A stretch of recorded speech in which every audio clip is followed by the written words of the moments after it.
High blood pressure, it affects millions of people. In fact, 1 out of every 3 Americans. And if left untreated, it can be deadly. Most people take medication to control it. But as Kate Merrill shows us, some patients have found a simple way to keep their numbers down without drugs.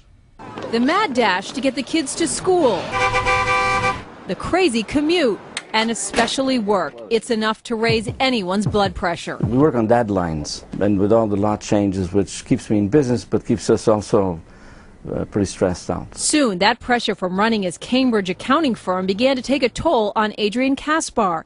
He was forced to go on medication to control his blood pressure. I believe in not taking medications, but blood pressure you don't fool around with. I just have you sit right here, Adrian. That's why he came here to Dr. Peter Martone, a Linfield chiropractor, who's using a new adjustment in the neck to help bring down blood pressure. Now, if a bone is out of alignment and putting pressure on the nerve, it interferes with the ability for the heart to function correctly. In about 2 or 3 weeks, my blood pressure was normal. Bill Bird of Stoneham sells cars, another stressful job. He was also on blood pressure medication.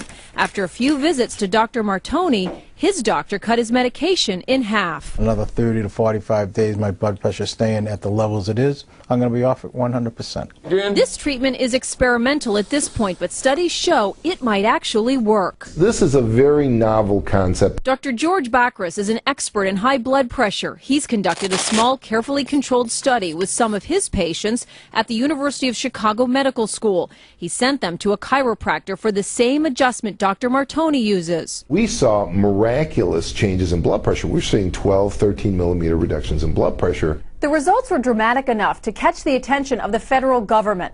The National Institutes of Health is now funding a larger study to see if they can duplicate the findings. Even Dr. Bacris admits there are a lot of unanswered questions. I think we'd have to really find out what's going on. Why is this happening? But Adrian and Bill say they have all the proof they need. I've never felt better. I just feel better. And feeling better is the way to be. It's tough to argue with an outcome like that. Kate Merrill, WBZ News. Dr. Bacris and Dr. Martone say patients should not stop taking their blood pressure medication without talking to their doctor first. Now, we posted more information about the study online, WBZTV.com. You can search blood pressure.